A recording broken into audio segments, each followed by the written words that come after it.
യൂട്യൂബിന് വിട. സൂര്യയിലെ എല്ലാ പരമ്പരകളും സംരക്ഷണത്തിന് ശേഷം തികച്ചും സൗജന്യമായി സൺ നെക്സ്റ്റ് ആപ്പ് ഡൗൺലോഡ് ചെയ്യൂ. കണ്ടാസ്വദിക്കാം നിങ്ങളുടെ പ്രിയ പരമ്പരകൾ.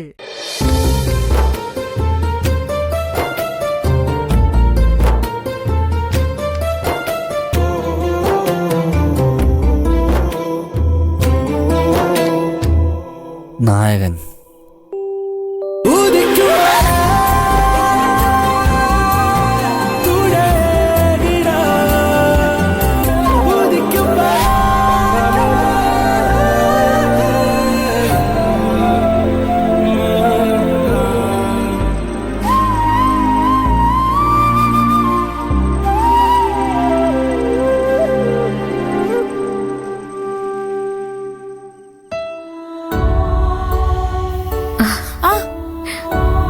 ആരൊക്കെയാ?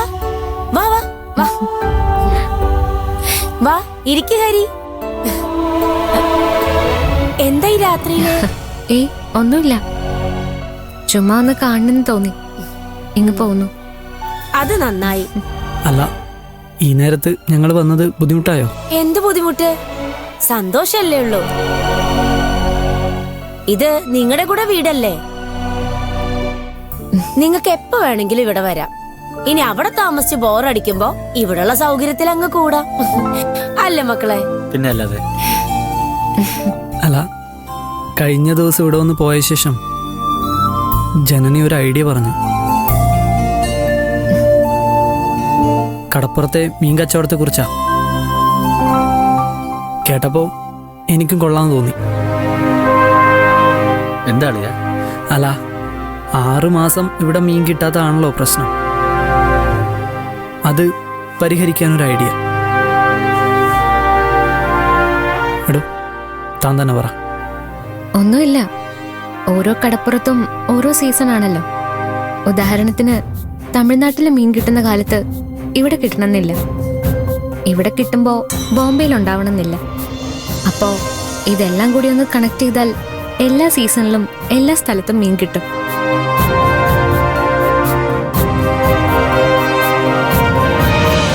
പിന്നെ ആവശ്യക്കാർക്ക് കടപ്പുറത്ത് നിന്ന് നേരെ മീൻ എത്തിക്കുന്ന സംവിധാനം കൂടി ഉണ്ടായാൽ നമ്മൾ പൂർണ്ണമായും സക്സസ് ആവും. അതിന് തമിഴ്നാട്ടിലും ബോംബെയിലൊക്കെ ആര് പോവും? അല്ല, ആരും പോകണ്ട.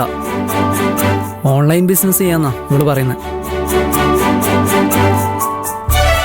ഇത് ഉടനെ എങ്ങും നടപ്പിലാക്കാവുന്ന ഐഡിയ അല്ല, എന്നാലും ശ്രമിച്ചാൽ അടുത്ത സീസണിലെങ്കിലും വർക്കൗട്ട് ആവും.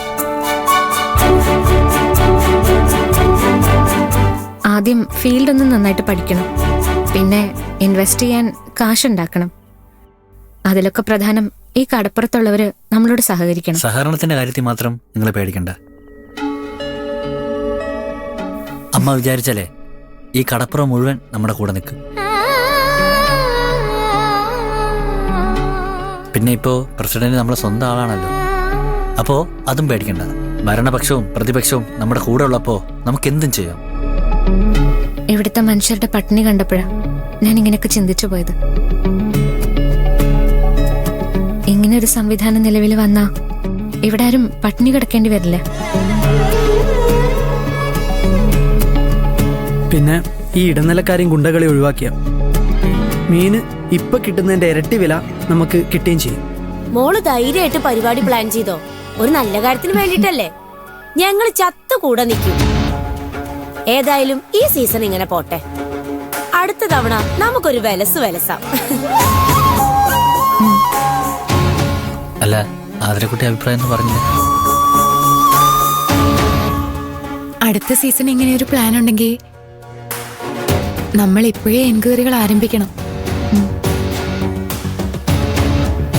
പിന്നെ ഒരു ജനകീയ കമ്മിറ്റി വിളിച്ചുകൂട്ടി ആളുകളെ നമ്മുടെ കൂടെ നിർത്തണം. പക്ഷെ വളരെ പ്രധാനം, കോസ്റ്റൽ സോൺ മാനേജ്മെന്റ് അതോറിറ്റിയുടെ പെർമിഷൻ നമ്മൾ വാങ്ങണം. അടിപൊളി. കണ്ടോ, വിവരമുള്ള പെണ്ണ് കോളനിയിൽ വന്നു കയറിയതിന്റെ ഒരു ഗുണം. ഇപ്പൊ എല്ലാവർക്കും മനസ്സിലായല്ലോ ഞാൻ നേരത്തെ പ്രഖ്യാപിച്ചതിന്റെ അർത്ഥം. പെണ്ണിന്റെ അഴകും പഠിപ്പുവാ അവളുടെ ധനം, അല്ലാതെ പണവും പൊന്നൊന്നല്ല.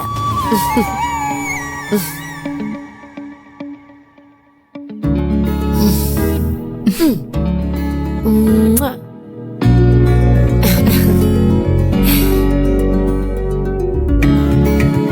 സത്യം പറയാലോ, എനിക്കിപ്പോ മാണിക്യമംഗലത്തെ വിശ്വനാഥൻ മുതലാളിയോട് ഒരു ദേഷ്യവുമില്ല.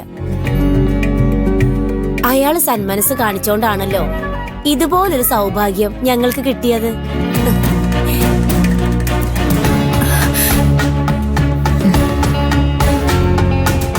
കോതാര കോളനി ഒരു സെറ്റിൽമെന്റ് കോളനി ആണെങ്കിലും ഒരു ഭാഗത്ത് കാട്ടുവഴിയും അപ്പുറത്ത് കടലുമാ.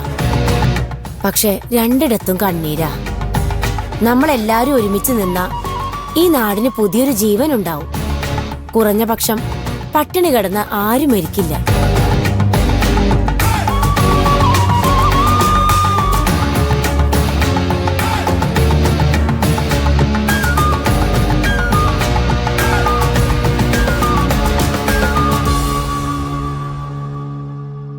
നന്ദേ, ഇന്ന് നല്ല മീനൊന്നും കിട്ടിയില്ല. കുറച്ച് വേളൂരിയാ. ദാ ഫ്രിഡ്ജിലോട്ട് കയറ്റി വെക്കുക. നാളെ തേങ്ങ അരച്ച് കറി വെക്കാം.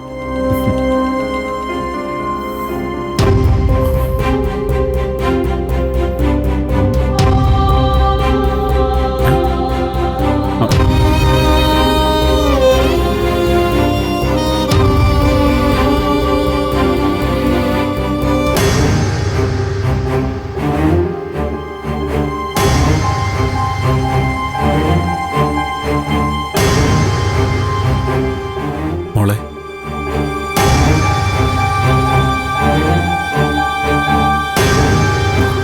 നിനക്ക് എന്നോട് വെറുപ്പാണെന്ന് എനിക്കറിയാം. അച്ഛൻ മനഃപൂർവ്വം മോക്ക് ഒരു ദ്രോഹം ചെയ്തിട്ടില്ല. അച്ഛന്റെ സാഹചര്യങ്ങൾ അങ്ങനെ ആയിരുന്നു. മോള് അച്ഛനോട് ക്ഷമിക്കണം.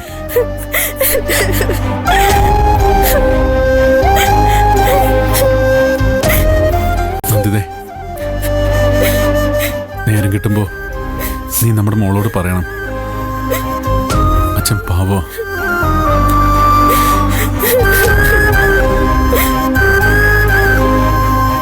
അച്ഛന് വെറുക്കരുതെന്ന്. ചന്ദ്രേട്ടാ,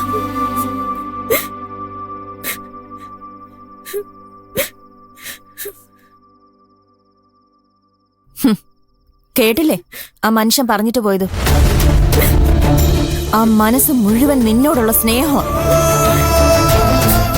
സത്യം അറിഞ്ഞ അയാൾ ചങ്ക് പൊട്ടി ചാവും. ഞാനൊന്നും പറഞ്ഞിട്ടില്ല, പറയാൻ ഉദ്ദേശിക്കുന്നുമില്ല. അത് നിന്നോടുള്ള സ്നേഹം കൊണ്ടല്ല. എനിക്കെന്റെ ഭർത്താവിന് കുറച്ചു കാലം കൂടി ജീവനോടെ കാണണമെന്നുള്ള ആഗ്രഹം കൊണ്ടാ. നീയായിട്ട് എന്റെ മോഹം ഇല്ലാതാക്കരുത്.